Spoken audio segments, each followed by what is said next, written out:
कैसे हो 11th class? Last class में अपन ने पीछे का दौरान किया और जो आज अपन चैप्टर पढ़ रहे हैं विदाई संभाषण बाल मुकुंद गुप्त का, उसके बारे में थोड़ी सी चर्चा की थी कि ये चैप्टर कब लिखा हुआ है, कहाँ से लिया गया है, गद्य की कौन सी रचना है।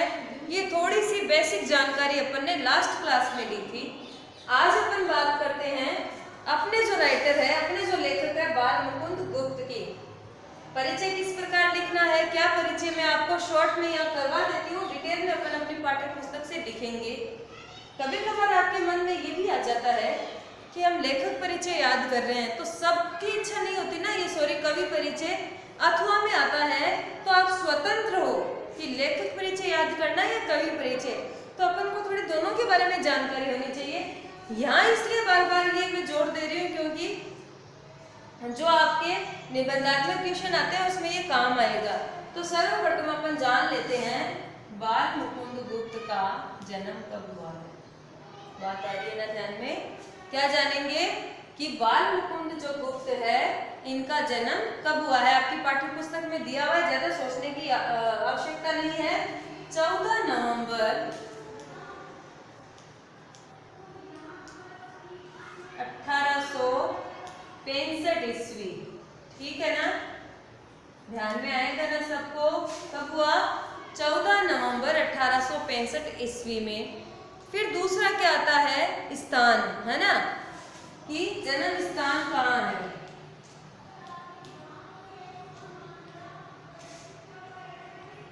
क्या नाम है इनके गांव का?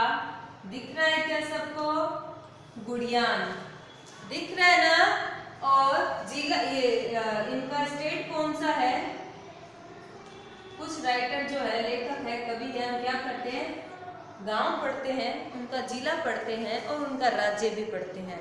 इसी में भी ऐसा ही दिया हुआ है। तो ये गुड़ियान में इनका जन्म हुआ। गुड़ियान कहाँ है? हरियाणा के अंदर। बात आई ना ध्यान में? फिर बात आती है इनके माता पिता की।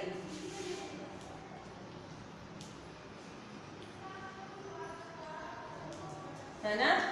क्या पिता का नाम है इनके पूर्णमल। बात आ रही है ना ध्यान में? और इनके पिता का नाम है पितामह का नाम है गोवर्धन दास। पितामह कौन हुए? इनके दादाजी। तो पिताजी का नाम आपको मैंने क्या बताया? पूर्णमल।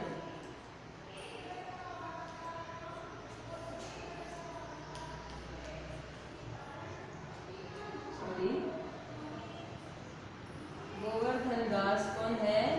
इनके पितामह। आई बात ध्यान में? फिर आती है, जन्म हो गया, स्थान हो गया, माता पिता हो गए, इनकी भाषा, फिर इनकी साहित्य जो रचना है, इनकी कृतियां जो है वो आएगी। भाषा में इन्होंने सर्वप्रथम कौन सी भाषा में क्या सीखा था? ध्यान है क्या? उर्दू। उसके बाद में हिंदी। इनका अध्ययन किसमें हुआ? उर्दू में। रचनाएं की जब बात आती है, आपके पाठ्य पुस्तक में दे रखा है अखबार-ए-चनार, हिंदुस्तान, हिंदी बदमाशी और भारत मित्र आदि इनकी क्या है? इनके संपादन है। जो पत्रिका संपादन थे ना, दैनिक पत्र, वो इनके संपादन में आता है। मैं यहाँ नहीं लिखूंगी, आप अपनी पाठ्य पुस्तक से करोगे।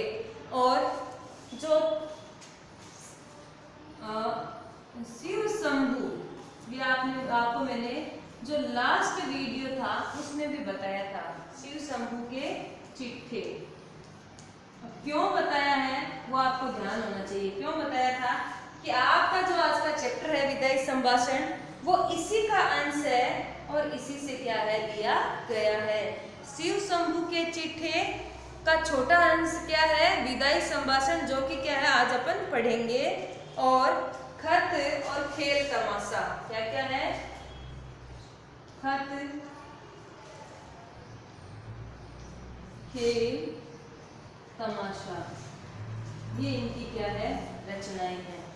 शॉर्ट में बता रही हूँ बेटा, बार बार मैं आपको कह रही हूँ। अल्पाइन में इनकी मृत्यु हो गई थी 1907 में, 18 सितंबर 1907।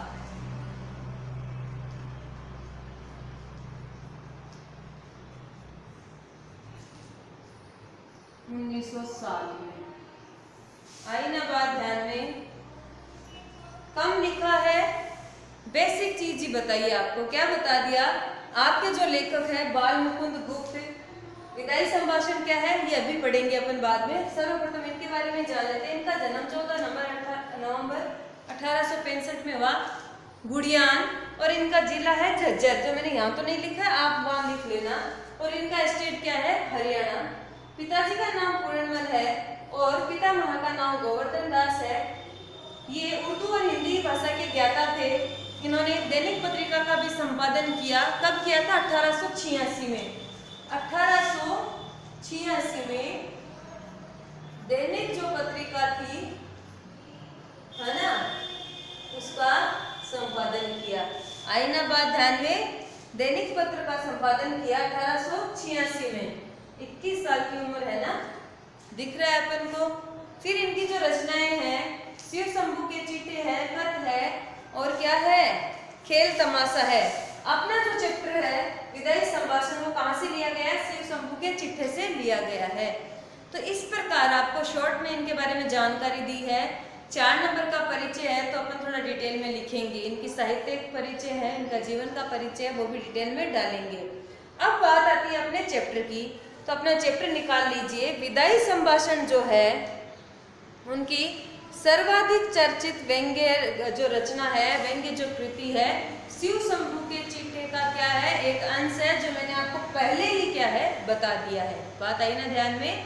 ये पार्ट वाइसराय कर्जन, वाइसराय किसके लिए आता है? शासक के लिए आता है। अंग्रेजों का शासन था ना, ये शासक का प्रतीक है वाइसराय जो है। कर्जन जो है ना, जो 1899 से 1904 एवं 1904 से 1905 तक 2 बार यहाँ क्या है भारत में वाइसराय रहे, अर्थात इनका शासनकाल रहा। आई ना बात ध्यान में? फिर बात करते हैं इनके शासनकाल में भारतीयों की स्थिति क्या थी का खुलासा करता है।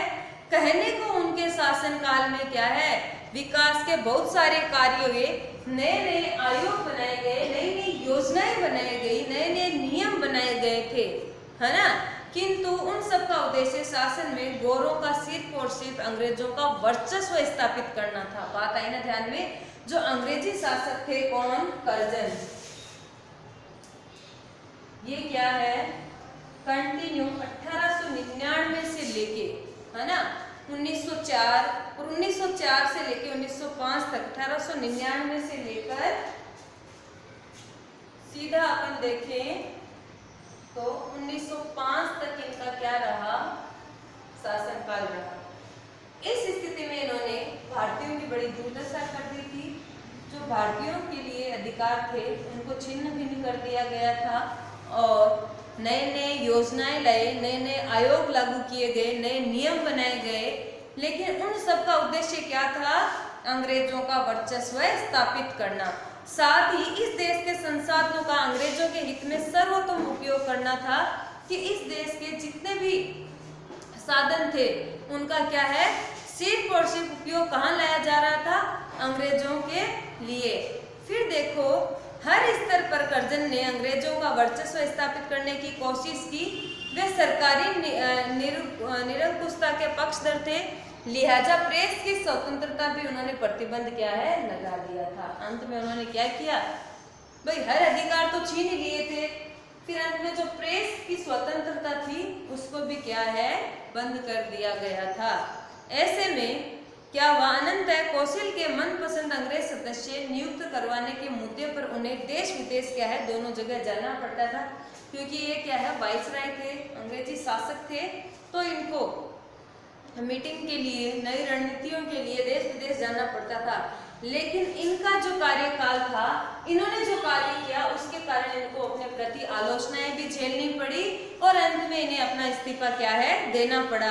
और ये इस्तीफा देकर वापस क्या है? इंग्लैंड चले गए थे। ऐसा है ना अपने चैप्टर में। अब देखो, पाठ में भारतीयों की बेबसी, दुख एवं लापरवाही को व्यंग्यात्मक ढंग से लॉर्ड कर्जन की लाचारी को जोड़ने से क्या है? कोशिश की गई है कि इनके कार्यकाल में भारतीयों की दुर्दशा क्या थी, उनके साथ जो आतताइयां हो रही थी, जो अत्याचार हो रहे थे, अत्याचार भले ही किसके साथ ही हो, एक व्यक्ति के साथ होता है या पशु के साथ होता है ना। दुख सबको होता है, लेकिन वो दुख देने वाला व्यक्ति जब अपन से दूर जाता है तो अपने जो मानवीय प्रवृत्ति ऐसी है कि उसको देखकर, उसको जाते हुए देखकर अपना मन भी क्या है, उदास हो जाता है। और जो शिव शंभू के चीते हैं, मैंने आपको पहले भी बताया था, उसमें भी जो दो गायों की कथा है ना, एक दुर्बल है, एक क्या है, सबल है। सबल जब उससे दुर्बल पर अत्याचार करती है और एक दिन वो दूर जाती है, तो क्या है, दुर्बल का मन भी क्या है, उदास हो जाता है। ऐसी क्या है, अपनी प्रवृत्ति है। तो यहाँ भी यही था कि जो लॉर्ड कर्जन थे, जो अंग्रेजी शासक थे, वो क्या है, भारतीयों पर आता ही कर रहे थे, लेकिन जब इन्होंने इस्तीफा देकर इंग्लैंड गए तो भारतीयों के मन भी क्या है, उदास थे। तो देखिए कि शासन की आतताई रूप में हर किसी को कष्ट होता है, चाहे वो सामान्य जनता हो या लॉर्ड कर्जन जैसा वायसराय हो। ये उस समय लिखा गया गद्य का नमूना है जब प्रेस पर पाबंदी का दौर चल रहा था, और ऐसी स्थिति में विनोद प्रियता, चुलबुलापन, संजीदगी, नवीन भाषा प्रयोग, रवानगी के साथ ये एक साहित्यिक गद्य का भी नमूना है कि जब व्यक्ति खुलकर कोई कार्य नहीं कर सकता है, अपने विचार प्रकट नहीं कर सकता है, ऐसे में तो उसको कष्ट ही क्या है, झेलना पड़ता है। तो इस प्रकार की ये जो आज अपनी रचना है, कौन सी गद्य रचना, विदाई संभाषण की, लॉर्ड कर्जन की, जब विदाई का समय था, जो भारतीयों की पीड़ा थी, उन दोनों को स्थितियों को जोड़कर अपने जो लेखक है बाल मुकुंद गुप्त, उन्होंने क्या है, भारतीयों की लाचारी और इनकी स्थिति के समय का वर्णन क्या है, किया है और अपने पाठकों तक पहुंचाया है। बात आ रही है ना ध्यान में। तो इस प्रकार बेटा अपन ने लास्ट वीडियो में तो पीछे का दोहरान किया था, और प्लस जो अपने लेखक है, जो राइटर है बाल मुकुंद गुप्त, उनके बारे में क्या है, जानकारी प्राप्त की थी। आज अपन ने परिचय मैंने आपको करवाया, वो किस लिए करवाया कि कुछ बहनों को लेखक परिचय करना होता है और कुछ को क्या है, कवि परिचय। आपको जो रुचि लगे, जो आसानी से आपको याद हो, वो याद कर लेना। और वैसे भी दोनों का थोड़ा तो परिचय याद करना ही है, क्योंकि बड़े क्वेश्चन का अपन को आंसर देना रहता है। थोड़ा अपन ने चैप्टर रीड किया है, वो आप ठीक प्रकार से पढ़ना। नेक्स्ट वीडियो में आगे का चैप्टर क्या है, रीड करेंगे, समझेंगे। बात आ रही है ना ध्यान में। पहले बेटा पीछे का कंप्लीट कर लेना, ऐसा नहीं है कि यहाँ तो कंटिन्यू होता जाए और अपन क्या है, एक ही जगह बैठे रहे, तो एक साथ बर्डन हो जाएगा। इसलिए जैसे जैसे आपको करवाया जा रहा है, वैसे वैसे कंप्लीट करते जाना। धन्यवाद।